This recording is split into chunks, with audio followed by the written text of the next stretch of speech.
نحمده ونصلي ونسلم على رسوله الكريم اما بعد فاعوذ بالله من الشيطان الرجيم بسم الله الرحمن الرحيم قال الله تبارك وتعالى في الكلام المجيد والفرقان الحميد انما يريد الله ليذهب عنكم الرجس اهل البيت وَيُطَهِّرَكُمْ تَطْهِيرًا قال الله تبارك وتعالى في مقام الآخر قُلْ لَا أَسْأَلُكُمْ عَلَيْهِ أَجْرًا إِلَّا الْمَوَدَّةَ فِي الْقُرْبَى قال النبي صلى الله عليه وسلم أنا تارك فيكم الثقلين صدق اللہ مولانا العظیم وصدق رسولہ النبی الکریم ونحن علی ذلک لمن الشاہدین والشاکرین والحمد للہ رب العالمین الصلاۃ والسلام علیک یا رسول اللہ وعلی آلک واصحابک یا حبیب اللہ الصلاۃ والسلام علیک یا رسول اللہ وعلى آلک واصحابک یا حبیب اللہ الصلاۃ والسلام علیک یا رسول اللہ وعلى آلک واصحابک یا حبیب اللہ پارہائے صحف غنچہائے قدس اہل بیت نبوت پہ لاکھوں سلام آب تطہیر سے جس میں پودے جمے اس ریاض نجابت پہ لاکھوں سلام خون خیر الرسل سے ہے جن کا خمیر ان کی بیل و استینت پہ لاکھوں سلام اور الہی بحق کے بنی فاطمہ کہ برکول ایماں کنی خاتمہ اگر دعوتم رد کنی ور قبول منو دست و دامان آل رسول معدوم نہ تھا سایہ شاہ ثقلین اس نور کی جلوگاہ تھی ذات حسنین تمثیل نے سایہ کے دو حصے کیے آدھے سے حسن بنے ہیں آدھے سے حسین حمد و ثنا کے بعد انتہائی واجب الاحترام قابل صد احترام بزرگوں اور دوستوں میری اور آپ کی خوشبختی کے اس ماہانہ درس قرآن میں جو المصطفیٰ ویلفیئر سوسائٹی کے زیر اہتمام منعقد ہوتا ہے شرکت کی سعادت حاصل کر رہے ہیں اور آج جس موضوع کے لیے حکم دیا گیا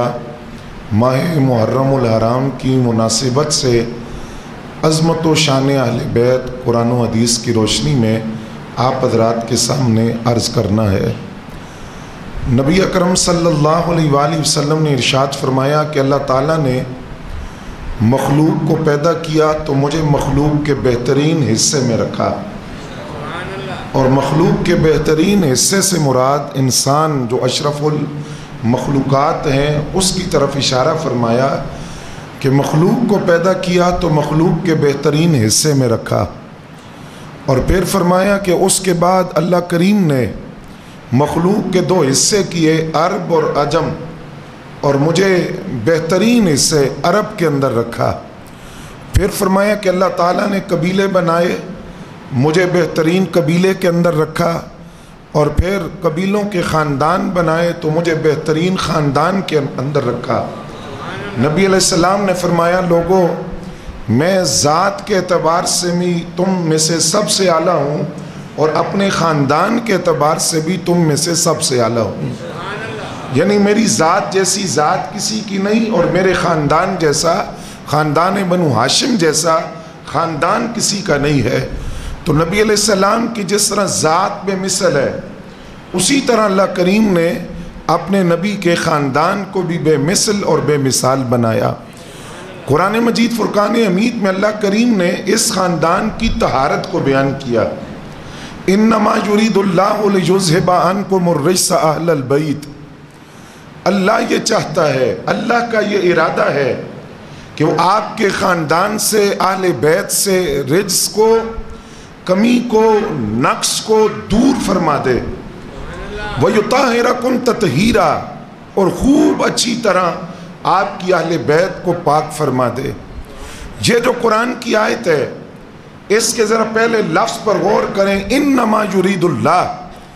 آل بیت کا مقام یہ ہے کہ رب نے چاہا،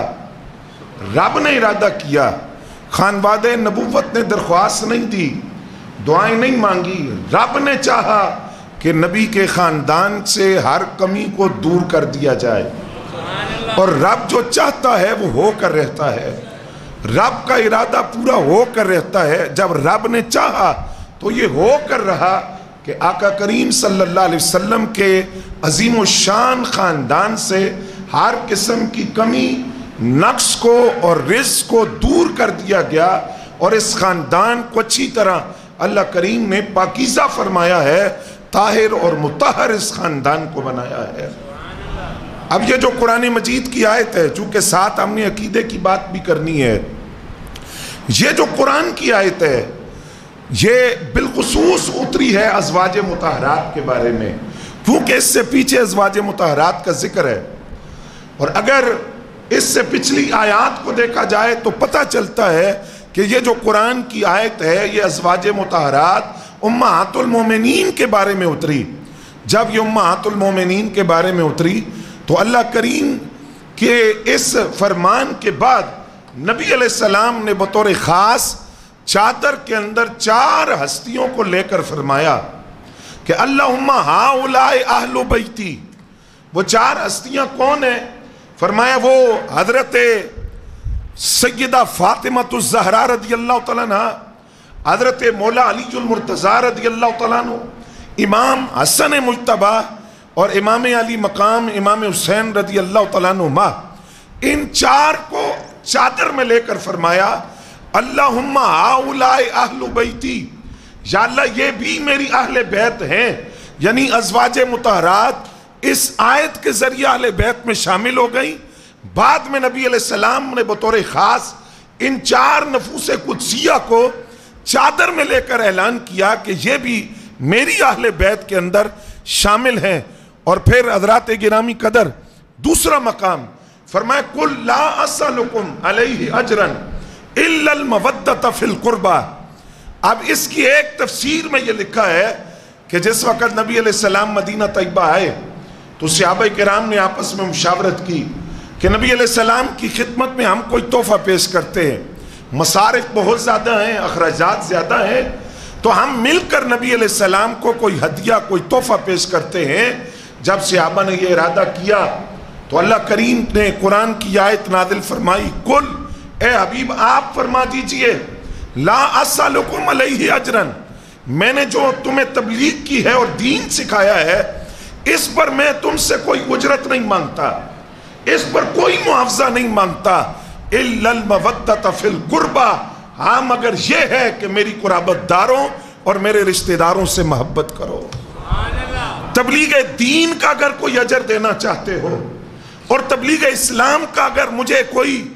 اس کا تم بدل دینا چاہتے ہو تو وہ مال و دولت تحائف نہیں ہے، وہ یہ ہے کہ تم میرے خاندان سے اور میرے رشتہ داروں سے محبت کرو۔ اس کی مختلف تفاسیر ہیں، لیکن تفسیر در منصور کے اندر یہ بات لکھی ہے، فرمایا جب قرآن کی آیت اتری تو صحابہ نے سوال کیا کہ حضور یہ جو قرآن کی آیت ہے اس میں تو آپ کے رشتہ داروں کی محبت کو فرض قرار دے دیا گیا، واجب قرار دیا، لازم قرار دیا کہ نبی علیہ السلام کے رشتہ داروں سے محبت کرو۔ صحابہ نے سوال کیا حضور یہاں رشتہ داروں سے کون مراد ہے، بطور خاص کون مراد ہے؟ نبی علیہ السلام نے جب یہ سوال سنا کہ یہاں قرابت داروں میں بطور خاص کون مراد ہے جس کی محبت کو لازم قرار دیا گیا، تو نبی علیہ السلام نے 4 ہستیوں کا نام لیا، فرمایا وہ علی ہیں، وہ فاطمہ ہیں، وہ حسن ہیں اور وہ حسین ہیں رضی اللہ تعالیٰ عنہ اجمعین۔ فرمایا ان 4 کی محبت کو بطور خاص قرآن کی آیت میں لازم قرار دیا گیا کہ ان 4 سے بطور خاص محبت فرماؤ۔ اور وہ لفظ کیا ہیں حدیث کے؟ فرمایا کہ علی و فاطمہ و ولداہا، وہ علی ہیں، فاطمہ اور ان کے دونوں بیٹے، بطور خاص ان کی محبت کو لازم قرار دیا گیا کہ ان کے ساتھ محبت کرو۔ اب یہاں ہم نے یہ بات سمجھنی ہے، یہ تو قرآن کی آیت ہے، ویسے تو بے شمار آیتیں قرآن مجید کی، آپ مہراج البحرین کی تفسیر پڑھیں، وہاں کیا لکھا ہے، اور دیگر قرآن مجید کی آیات کو دیکھیں جہاں اہل بیت اطہار کی شان کو بیان کیا گیا۔ لیکن اگر ہم نبی علیہ السلام کے فرامین کی طرف آئیں، صاحب قرآن کے فرامین کو دیکھیں، تو کثرت کے ساتھ نبی علیہ السلام کے فرامین ہے جس میں اہل بیت اطہار کی محبت کو بیان کیا گیا۔ لیکن اس میں پہلا فرمان نبی علیہ السلام کا جو میں عرض کرنا چاہتا ہوں، اگر آپ کی توجہ ہو تو توجہ ہے جناب آپ کی، نبی علیہ السلام نے فرمایا لِكُلِّ شَيْءٍ أَسَاسٌ، ہر چیز کی کوئی نہ کوئی بنیاد ہوتی ہے، بنیاد کے بغیر تو کوئی چیز نہیں ہوتی نا، ہر چیز کی کوئی نہ کوئی بنیاد ہوتی ہے۔ فرمایا وَأَسَاسُ الْإِسْلَامِ، اسلام کی اساس کیا ہے، اسلام کی بنیاد کیا ہے؟ فرمایا وہ دو چیزیں ہیں۔ عرض کیا حضور کیا؟ فرمایا میرے صحابہ کی محبت اور میری اہل بیت کی محبت، یہ دونوں چیزیں اسلام کی بنیاد ہیں۔ اس کا مطلب یہ ہوا کہ کوئی بندہ صرف صحابہ کا دامن تھام لے وہ بھی ناقص ہے، اور کوئی بندہ صرف اہل بیت کا دامن تھام لے وہ بھی ناقص ہے۔ دونوں کے بارے میں فرمایا کہ جس طرح ہر چیز کی کوئی بنیاد ہوتی ہے، اسلام کی بنیاد دو چیزیں ہیں، ایک صحابہ کی محبت ہے اور ایک فرمایا کہ اہل بیت کی محبت ہے۔ اور پھر آقا کریم صلی اللہ علیہ وسلم نے، اور یہ جو قرآن کی آیت میں نے پڑھی، قُلْ لَا أَسْأَلُكُمْ عَلَيْهِ أَجْرًا إِلَّا الْمَوَدَّةَ فِي الْقُرْبَى، واقعہ کربلا کے بعد امام زین العابدین رضی اللہ تعالیٰ عنہ جب آپ کو بیڑیوں میں جکڑ کر شام لے جایا جا رہا تھا تو ایک شخص کی آپ سے ملاقات ہوئی دمشق کے مقام پر۔ اس نے کہا شکر ہے اللہ کا جس نے تمہارے خاندان کو موت دی اور تمہارا خاندان معاذ اللہ ختم ہو گیا۔ آپ نے اس سے فرمایا لگتا ہے تو نے قرآن نہیں پڑھا، قرآن نہیں پڑھا۔ اس نے کہا میں نے قرآن پڑھا ہے، کیا کہتا ہے قرآن؟ آپ نے فرمایا قرآن کہتا ہے قُلْ لَا أَسْأَلُكُمْ عَلَيْهِ أَجْرًا إِلَّا الْمَوَدَّةَ فِي الْقُرْبَى۔ اس نے کہا اچھا اس سے مراد تم ہو؟ فرمایا ہاں اس سے مراد ہم ہیں جن کی محبت کو قرآن کے ذریعے لازم قرار دیا گیا۔ وہ اہل بیت اطہار ہیں، وہ نبی علیہ السلام کے رشتہ دار ہیں، وہ حضور کا خاندان ہے جس کے ساتھ محبت لازم قرار دی گئی۔ اور پھر آقا کریم صلی اللہ علیہ وسلم نے ارشاد فرمایا کہ نبی علیہ السلام نے فرمایا اللہ سے محبت کرو اس لیے کہ وہ اپنی نعمتیں تمہیں عطا فرماتا ہے۔ سبحان اللہ کہہ دیں، وہ اپنی نعمتیں تمہیں عطا فرماتا ہے۔ اور فرمایا مجھ سے محبت کرو کہ میں اس رب کا محبوب ہوں، اللہ نے مجھے اپنا محبوب بنایا، مجھ سے اس لیے محبت کرو، اور میری اہل بیت سے اس لیے محبت کرو کہ وہ میرا خاندان ہے اور میری اہل بیت ہے، ان کے ساتھ بھی محبت کرو۔ پھر فرمایا اے لوگو ہم اہل بیت کی محبت اپنے اوپر لازم کر لو، نبی علیہ السلام کا فرمان، لازم کر لو اہل بیت کی محبت کو۔ فرمایا جو اس حال میں اللہ سے ملے کہ وہ اہل بیت سے محبت کرے تو وہ ہماری شفاعت کے صدقے جنت میں داخل ہو جائے، اس کو نبی علیہ السلام کی شفاعت نصیب ہوگی جو نبی علیہ السلام کی اہل بیت سے محبت کرے۔ پھر فرمایا قسم اس ذات کی جس کے قبضہ قدرت میں میری جان ہے، کسی شخص کا عمل اس وقت تک فائدہ نہیں دے گا، لاکھ نمازیں پڑھ لے، لاکھ روزے رکھ لے، لاکھ زکوٰۃ دے، حج کرے، فرمایا کسی شخص کا عمل اس کو اس وقت تک فائدہ نہیں دے گا جب تک وہ ہمارا حق نہ پہچانے۔ یا رسول اللہ صلی اللہ علیہ وسلم وہ حق کیا ہے؟ فرمایا وہ میری اور میری اہل بیت کی تعظیم کرے اور اہل بیت سے محبت کرے، یہ حق ہے میری ذات کا کہ جس طرح تم مجھ سے محبت کرتے ہو میری اہل بیت سے محبت کرو، ورنہ وہ سینہ جو اہل بیت کی محبت سے خالی ہو وہ اعمال کا ڈھیر لے کر بھی آئے تو اس کا کوئی عمل فائدہ نہیں دے گا۔ عمل کے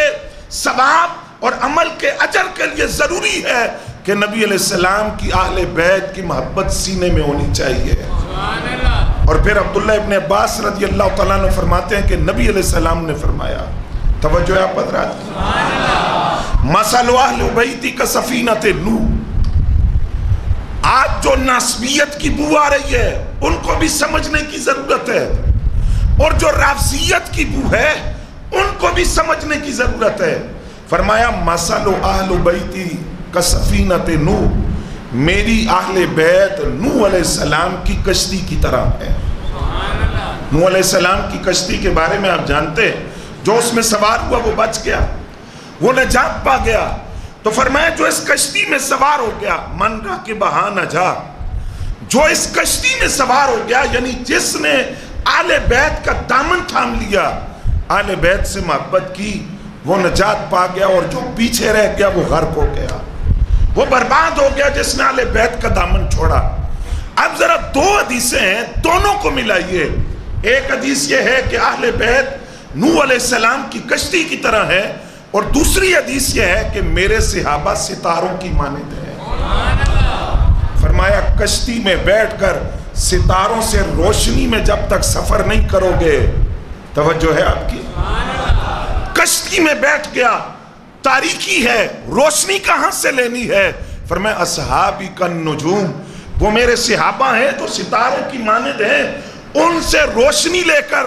اور سفینہ نوح کی طرح اہل بیت کی محبت کے ساتھ سفر کرو گے تو تب تم منزل پر پہنچو گے۔ اور پھر نبی علیہ السلام نے فرمایا لا یؤمن عبد حتی اکون احب الیہ من نفسہ، کسی بندے کا ایمان اس وقت تک کامل